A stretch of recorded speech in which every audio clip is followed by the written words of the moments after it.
કોઈ ખોટી અફવાને હવા આપવી, પૈસા લઈને કોઈ વ્યક્તિની વિરુદ્ધમાં ઝુંબેશ ચલાવવી, હાથે કરીને કોઈની ઇમેજ ખરાબ કરવી અથવા કોઈને બદનામ કરવું,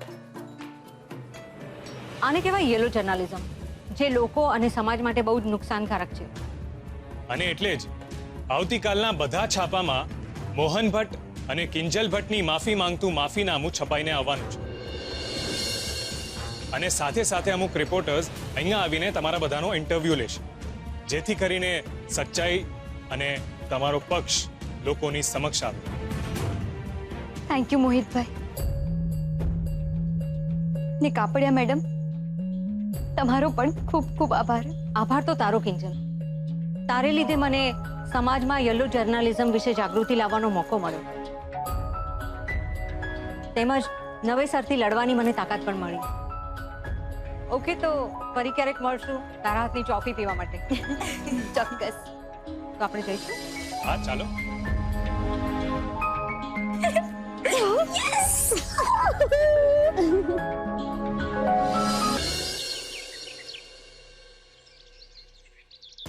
નમસ્તે. હવે અમે લોકો છીએ મોહન ભટ્ટના ઘરે અને મારી સાથે છે એમની દીકરી કિંજલ ભટ્ટ અને ઇન્સ્પેક્ટર રાણા, જે કાલના છાપાની હેડલાઇનમાં હતા. પણ કિંજલ ભટ્ટનું કંઈક અલગ જ કહેવું છે, તો આવો આપણે કિંજલ ભટ્ટ પાસેથી જ જાણીએ એમની વાત, આજની રજૂઆત. તો બોલો કિંજલબેન, કાલની હેડલાઇન વિશે તમારું શું કહેવું છે? મારું બસ એટલું જ કહેવું છે કે છાપામાં જે કંઈ પણ છપાયું છે એની સાથે હું સહમત નથી. દર્શક મિત્રો, અત્યારે હું મારા ભાઈ સમા ઇન્સ્પેક્ટર રાણા સાથે બેઠી છું અને હું તમને એ ઘટના વિશે જણાવવા માંગુ છું જે હકીકતમાં બની હતી. સૌથી પહેલા તો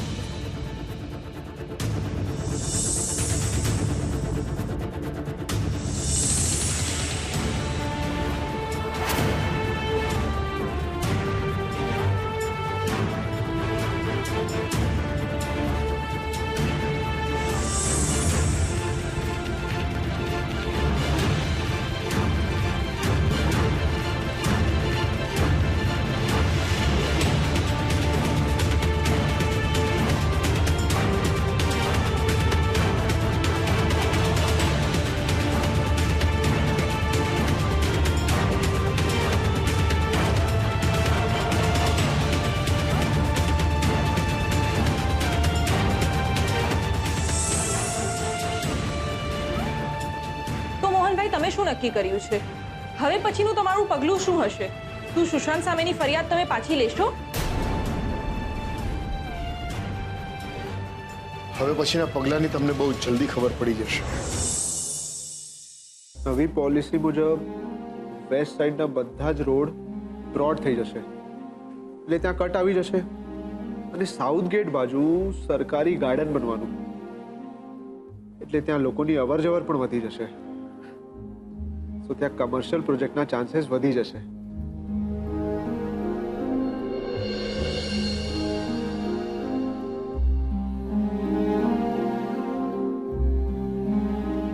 Time for a coffee break. અરે અંકલ, તમે? Yes. અંકલ, ગઈકાલે ગવર્મેન્ટે રિયલ એસ્ટેટ સેક્ટર માટે એક નવી પોલિસી ડિક્લેર કરી છે. તો બસ એ જ જોતો હતો કે આ પોલિસી થકી આપણા બિઝનેસમાં વધુથી વધુ ફાયદો કેવી રીતે થઈ શકે. Good. Impressed. બેટા, આ જોઈને મને ખૂબ જ આનંદ થાય છે કે હવે તારું ફોકસ માત્ર ને માત્ર આપણા કામ પર અને આપણા બિઝનેસમાં વધુ છે. ભૂખ્યા પેટે નહીં. આઈ એમ સોરી અંકલ, પણ આ નવી પોલિસીના પોઈન્ટ્સ લખવામાં ધ્યાન જ ના રહ્યું અને કોફી પડી રહી. બેટા, આમ જોવા જઈએ તો મને ગમ્યું પણ ખરું, હા. કારણ કે શું છે કે મને જે પણ અપેક્ષા મારા રૂપેશ પાસેથી હતી ને, મારી બધી જ અપેક્ષા તું પૂરી કરી રહ્યો છે. થેન્ક યુ બેટા, થેન્ક યુ વેરી મચ. અરે નાના અંકલ, તમે શું કામ થેન્ક યુ બોલો છો? આ તો મારું કામ છે અને ફ્રીમાં થોડો કરું છું. તમે સેલરી આપો છો અંકલ. બરાબર છે, પણ ઘણા એવા લોકો છે જે સેલેરી લઈને પણ કામ નથી કરતા, જ્યારે તું આ દિવસ રાત કામ કરીને આપણી કંપનીને વધારે ફાયદો કઈ રીતે થાય એ જુએ છે. અને યસ, ખાસ કરીને પેલા ગાયત્રી નગરના પ્રોજેક્ટ માટે તે જે રાઘવ દાસનું નામ સજેસ્ટ કર્યું ને, ખરેખર મને બહુ ગમ્યું. Very good suggestion. અરે એ માણસ તો એવો છે ને કે આપણે દિવસને રાત કહીશું ને તો એ પણ દિવસને રાત છે ના રાગડા તાણ્યા કરશે.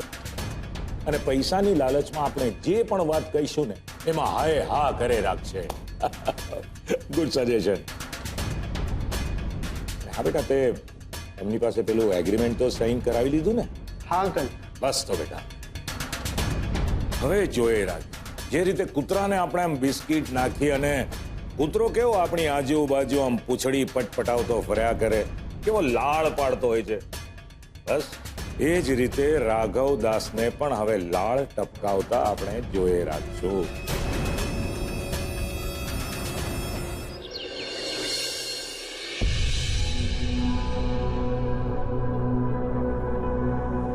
લ્યો મોહનભાઈ, અમારા સુશાંતનું માફીનામું એણે લખીને આપ્યું છે તમારી શરત મુજબ.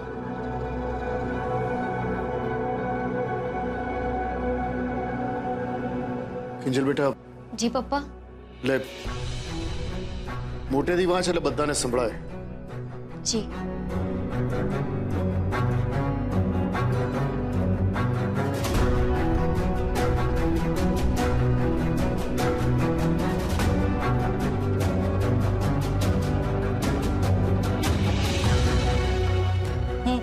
સુશાંત સાગર ત્રિવેદી, ઉંમર 28 વર્ષ, તાપીનગર પોલીસ ચોકીમાં ઇન્સ્પેક્ટર રાણા સામે કબૂલ કરું છું કે મેં કિંજલને માનસિક તથા શારીરિક ત્રાસ આપ્યો. મેં કિંજલ ભટ્ટ સાથે છેતરામણીથી લગ્ન કરવા ઈચ્છી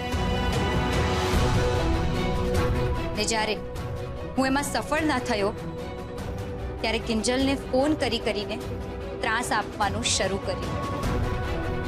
ચહેરા પર કાળી શાહી નાખી.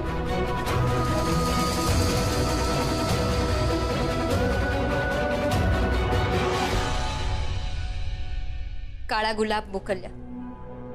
તે જન્માષ્ટમીના દિવસે રાત્રે રમકડું મોકલવા પાછળ પણ મારો જ હાથ હતો.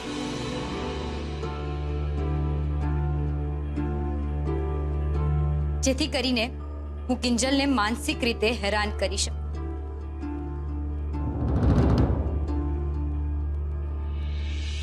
સાથે હું એ પણ સ્વીકારું છું કે મેં જ કિંજલ ભટ્ટનું અપહરણ કર્યું હતું ને મારી સાથે લગ્ન કરવા માટે દબાણ પણ કર્યું હતું. આ પત્ર દ્વારા હું કિંજલ ભટ્ટ, મોહન ભટ્ટ અને એના આખા પરિવારની માફી માંગુ છું. સાથે વચન આપું છું કે આજ પછી હું કિંજલ ભટ્ટની આસપાસ પણ નહીં ફરકું ને સીધી કે આડકતરી રીતે એનો સંપર્ક કરવાનો પ્રયત્ન પણ નહીં કરું. હું ભટ્ટ પરિવાર અને કિંજલનો આભારી છું કે આટલું થયા પછી પણ મારા ભવિષ્યનો વિચાર કરતા મને માફી આપવાનો નિર્ણય લીધો.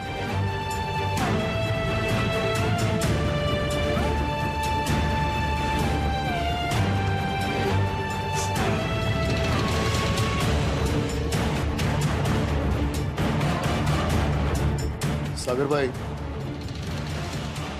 માફીનામું તો બરાબર છે, પણ આ સુશાંતે જ લખ્યું છે એનો પુરાવો શું?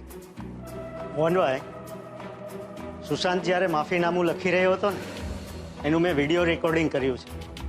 આ પેન ડ્રાઈવમાં છે. રમેશકુમાર,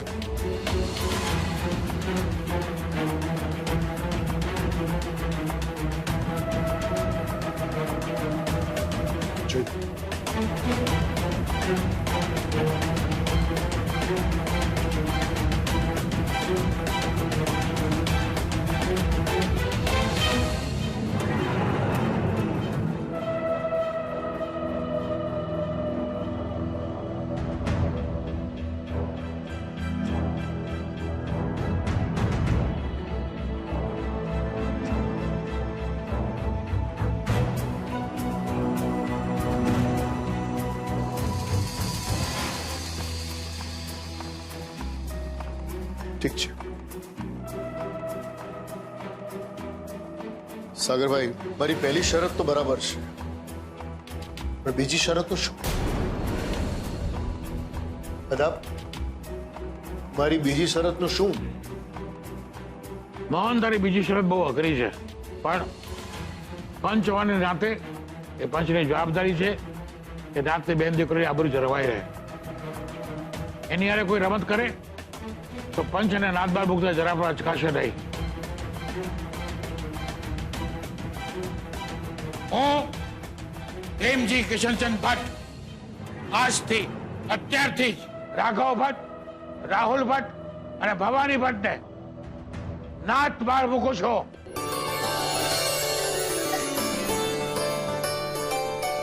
એટલે અદા, જેવી રીતે અમારા ઘર અને દુકાનની બહાર મેં નાત બારની નોટિસ લગાવી હતી, એવી જ રીતે રાઘવ કાકાના ઘરની બહાર પણ લગાવશો? બાપને બોલે લગાડીશ નોટિસ. અદા આપનો ખૂબ ખૂબ આભાર. અરે આભાર બાબર તો સમજે મોહન બેટા, પણ તારી જેમ મેં પણ એક શરત સાગરભાઈ પાસે મૂકેલી.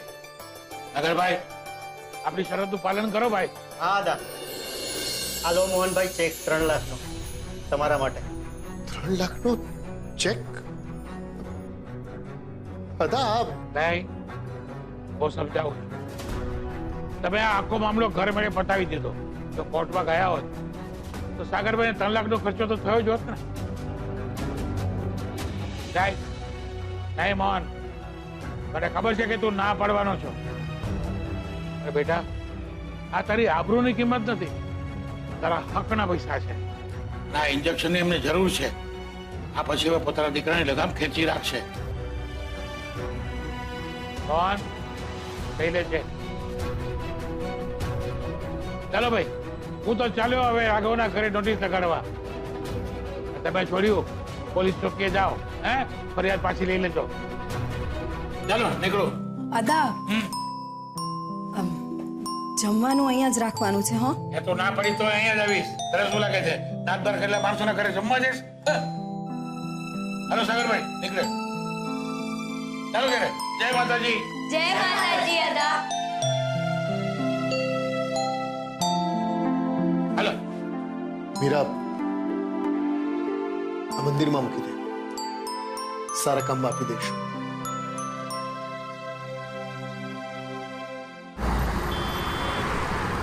જી વકીલ સાહેબ, જી કિંજલે રાણા સાહેબ સામે ફરિયાદ પાછી લેવાની વાતને પાક્કી કરી દીધી છે.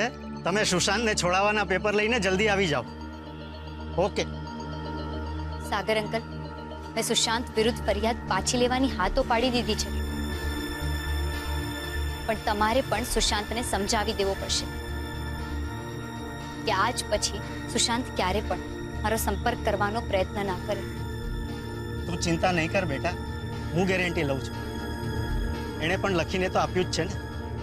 એટલે ધરપત રાખજે, સુશાંત આજ પછી ડિરેક્ટ કે ઇનડિરેક્ટ કોઈ પણ રીતે તારો સંપર્ક નહીં કરે. ને છતાં જો સુશાંત એની લિમિટ ક્રોસ કરીને કિંજલના જીવનમાં નવા ડખા ઊભા કર્યા છે ને, તો કાયદો એની રીતની સજા કરશે ને ભીમજી અદા એમની રીતની. મેં કહ્યું ને, મારા શબ્દ પર વિશ્વાસ રાખો. ને કિંજલ બેટા, થેન્ક યુ બેટા.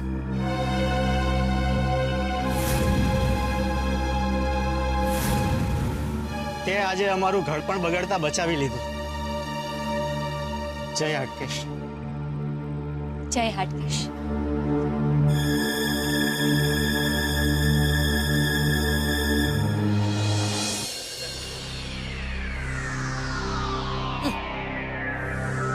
ફોન મચડીને આંગળા દુખી ગયા પૈસા. જો હજુ રીંગું જાય છે પણ બધા ફોન જ નથી ઉપાડતા પૈસા. કે કઈક મોટું રમખાણ જેવું લાગે છે.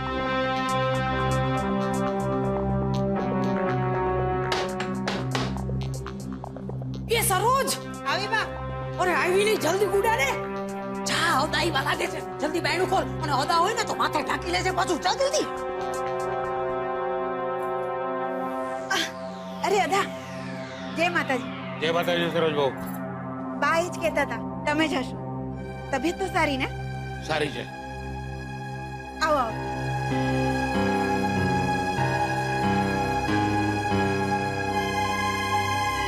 પગે લાગુ અદા. જય માતાજી. જય માતાજી ભવાની બહુ. આવો રે બેહો બેહો અંદર. ના હું અહીંયા ઠીક છું. હા ગુલાબ બા તું આ શું કરસ? જી પગલે આવ્યો છું ને ઈ જ પગલે દુકાન ભેગીનો થઈ જાજે. તારો ટાટિયો મને મારા ઘરમાં નો જોઈએ. જા યોદાને મેં હાચવી લેશું. કાં દા ભવાની વહુ ગુલાબ મારી સાથે આવ્યો છે. એ ક્યાં જશે ને ક્યારે જશે ને એ હું નક્કી કરીશ. સમજી ગયા? મને એની મદદની જરૂર છે. કોની? આ ગલબાની? એ બધી પંચાયત છોડો ભવાની વહુ. રાઘવ અને રાહુલે તો બોલાવો. મારે એમની સાથે અગત્યની વાત કરવી છે. અગત્યની વાત તો મારે તમારા ભેળા કરવી છે. દા પિંજોડીનું તો જુઓ કેવું છાપામાં જઈગું છે પૈસા. એ ડોબી આ માથે જ ખોડાયેલી રહીશ. મહેમાન આવ્યા હોય ત્યારે પાણી બાણીની સરભરા કરવાની કે પછી સંસ્કાર ભૂલી ગઈ કે ગરમીની ભેડા ભેડા બાષ્પીભવન થઈ ગયું અંતુય. અદા પાણી લાવ. ના સરોજ બહુ મારે પાણી નથી પીવું. આ ઘરના માટલાનું પાણી પણ હવે મારાથી નહીં પીવાય. હાય હાય કેમ આદા? હું તો માટલું રોજ વીછળીને જ ભરું છું, મેલું નથી. બેટા માટલું વિછળવાથી માણસના મનના મેલ વિછળી જતા હોત ને તો નાતને કોઈને નાત બાર મૂકવાનો નિર્ણય લેવો ના પડત. પાછી સંભળાવ શું લખ્યું છે? ન્યાદ બાર થયાની જાહેર સૂચના. આજ રોજ તારીખ 26 સપ્ટેમ્બર 2018 ની સવારે રાઘવ ભટ્ટ અને એના પૂરા પરિવારને ન્યાદ બાર કરવામાં આવેલા છે. જે કોઈ પણ એમની સાથે વાટકી વ્યવહાર રાખશે એમને પણ ન્યાદ બાર કરવામાં આવશે. એની ખાસ નોંધ લેવી. આદેશ અનુસાર આજ પછી આ ઘરનું પાણી કોઈ પીશે નહીં. કોઈ વાટકી વ્યવહાર થશે નહીં. કોઈ તમારા ઘરનો ઉમરો ઓળખશે નહીં. કોઈ પોતાની દીકરી તમારા ઘરમાં દેશે નહીં કે તમારા ઘરની દીકરી કોઈ લેશે નહીં. તમને આજથી અત્યારથી જ નાદબાર કરવામાં આવે છે. અને આ સમય દરમિયાન જો રાઘવને કે ભવાની વહુને કઈ થઈ જાય તો નાતની સ્નાન સૂતકનો સંબંધ નહીં રાખે. એ મારી માવડી અદા આ તમે શું બોલી રહ્યા છો? અરે કોઈ પણ જાતના ગુના વગર આ દંડ શેનો ફટકારો છો? દાદા તમે બોલા છો કાઈ સમજતા જ નથી. અદા નક્કી તારા શેઠનું જ કારસ્તાન છે. અરે આ બધી જ રામાયણ તમે મોહનિયાના ઘરે પેલા ગયા ને એટલે થઈ છે. આવી ગયો અદા મોહનનો આવી ગયો. કરી પેલી તમારી કાનકો પર. એટલે નાતને તમે કાચા કાનની માનો છો ભવાની વહુ? ના સાહેબ મારું કહેવાનું એવું નથી પણ આ તો મોહનિયાને તમે નાત પર કર્યો તો ને એટલે ગણી ગણીને બદલો લઈ ગયો છે. જુઓ ભવાની વહુ નાતને આંખ કાન અને અક્કલ પણ છે. કોઈ ચડાવ ધનેડું નથી તો કોઈ ચડાવે એટલે ચડી જાય. નાતનો કોપ ઉતારવાનું કારણ મને તો નથી દેખાતું. તો ભવાની વહુ તમારી આંખ જઈને કોઈ સારા ડોક્ટરને દેખાડો. તમે કિંજલ સાથે જે રમત માંડી હતી ને એની નાતને ખબર છે. રાઘવ ને રાહુલે ભેગા મળીને કિંજલને સુશાંતને પરણાવવાનું જે કાવતરું કર્યું હતું ને એ ગુના બદલ તમને આ સજા કરવામાં આવે છે. અરે પણ અદા ચૂપ ભવાની વહુ એકદમ ચૂપ. અને શું મૂર્ખ સમજો છો? તો અમેરિકા જવાના સપનાની બાબતમાં મને ખબર નથી એમ? આ બધી વાતની મને જાણ છે ખબર છે તમને? અરે ઉપરથી જો કિંજલ અમેરિકા જતી રહે પરણીને તો આપોઆપ દુકાનનો ગલ્લો તો તમારા દીકરા પાસે જ આવવાનો છે ને.